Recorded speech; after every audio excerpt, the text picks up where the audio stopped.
Baiklah, pada kesempatan ini saya akan memaparkan tentang proses pembelajaran pada materi jaringan pada tumbuhan di kelas 11 MIPA mata pelajaran biologi.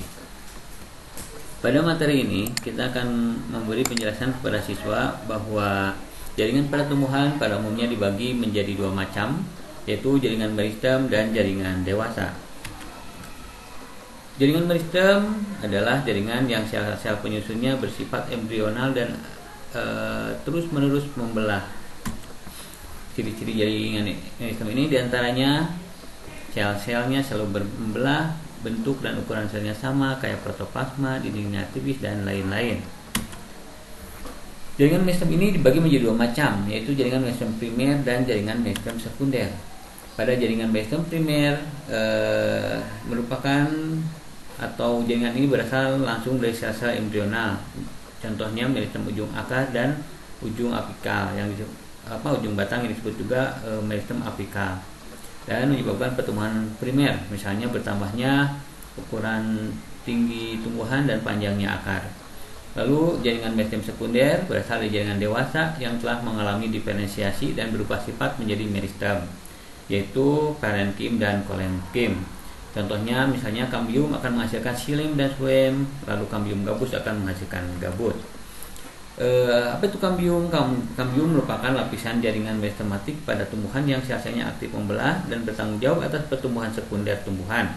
Kambium ditemukan pada batang dan akar. Kambium vaskuler, yaitu kambium yang terdapat di dalam berkas pengangkutan, lalu fungsinya ke arah dalam membentuk phloem sekunder dan ke arah dalam membentuk xilem sekunder.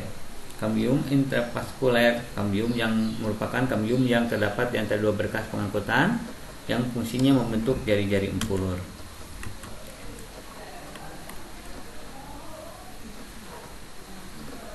Berdasarkan letaknya, meristem dibedakan menjadi tiga, yaitu meristem apikal, meristem interkalar, dan meristem lateral. Meristem apikal tadi sudah dikatakan bahwa meristem yang terdapat pada ujung akar dan ujung batang. Lalu yang kedua adalah meristem interkalar, disebut juga meristem yang terletak di antara jaringan meristem primer dan jaringan dewasa. Misalnya tumbuhan yang memiliki meristem interkalar adalah misalnya batang rumput-rumputan.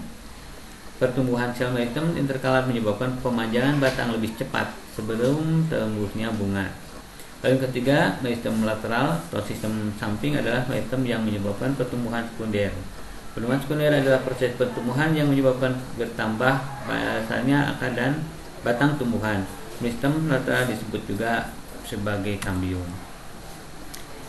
Dan di sini ada gambar yang menunjukkan bahwa adanya penambahan tinggi tunas oleh meristem apikal yang ada di ujung batang, dan penambahan pertambahan panjangnya akar juga disebabkan oleh meristem apikal yang di ujung akar.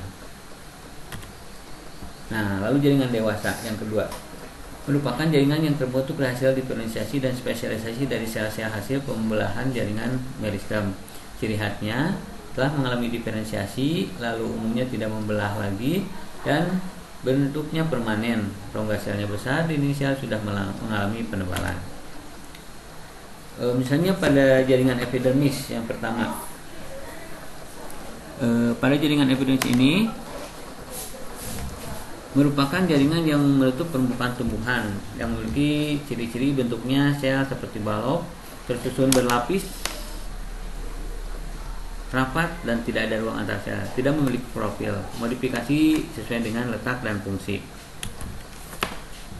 Fungsi dari epidermis ini sangat cukup banyak juga, misalnya pelindung, tidak dapat infus air kecuali pada akar yang muda. Lalu peresapan air dan mineral pada akar yang muda. Oleh karena itu, akar-akar yang muda epidermisnya diperluas dengan tonjolan-tonjolan yang disebut bulu akar.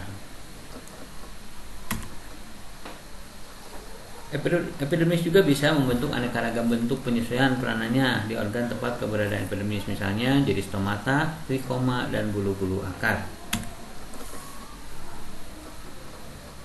Nah, mungkin itulah sebagian pemaparan daripada pembelajaran pada materi